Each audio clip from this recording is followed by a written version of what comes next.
nous voilà du côté de Saint-Valery-sur-Somme. De Guillaume le Conquérant à Jeanne d'Arc, cette cité médiévale a connu une histoire bien mouvementée, tout comme les agneaux de Pré-Salé, qui avec leurs bergers transhument au rythme des marées. On atteste la présence de moutons dans la baie de Somme depuis le XVe siècle. Aujourd'hui, l'agneau de Pré-Salé est devenu une appellation d'origine protégée. Régis, berger de père en fils, 5e génération, va nous emmener en transhumance pour rejoindre les Molières. À la cérémonie des Molières. Et en plus, on a dit qu'on arrêtait les musiques.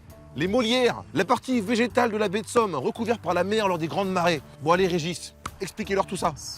Pré-Salé, c'est là où on est justement, c'est les Molières. C'est les Molières, c'est l'herbe qui nous entoure et qui forme naturellement la baie. Et c'est cette herbe qui est régulièrement inondée par la mer, par gros coefficients, et qui naturellement nourrit nos brebis. Nous sommes éleveurs, oui, puisque c'est quand même l'élevage au vin en général, et en particulier quand même en baie. Soit il est familial, soit il est collectif. Nous, on est plusieurs frères à travailler ensemble.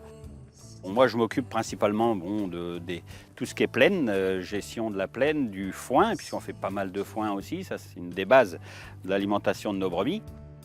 Sur nos brebis, tous les ans, début juin, suivant la marée encore, on gère la tonte, on enlève nos brebis, c'est-à-dire qu'on les allège de leur laine, de façon à pouvoir profiter du soleil et qu'elles se développent un peu plus. On tombe en 3 jours, sur 3 journées. Donc on part de Noyelles le premier lot, c'est-à-dire qu'en fin de journée, on est censé traverser là en face de Saint-Valery. Donc il nous faut un coefficient, une marée basse pour pouvoir passer. Sinon on ne peut pas traverser et les ramener en baie, puisqu'il y a le deuxième lot qui revient. Donc forcément ça a un lien avec la mer et les coefficients et les heures de marée. On a une période d'agnelage en hiver, de janvier, on va dire globalement janvier et 20 février. Après une période de développement aussi de notre agneau, jusqu'à au maximum 90 jours en bergerie. Mi-mars, début avril, suivant les conditions météo, on part. Il faut obligatoirement une certaine durée de pâturage. Et donc, la commercialisation ne débute en général que fin juin, début juillet, pour répondre au cahier des charges AOP, qui nous oblige à rester au minimum 75 jours pour les premiers agneaux vendus à l'herbe, c'est-à-dire directement sortis de la baie. On a 2 sites d'agnelage. Au total, il y a à peu près 2000 brebis agneaux, quoi, on va dire. Bon.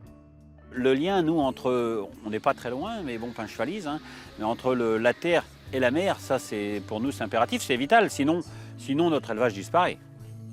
On a une belle vie. Mais une vie de travail et de dur labeur, faut pas l'oublier.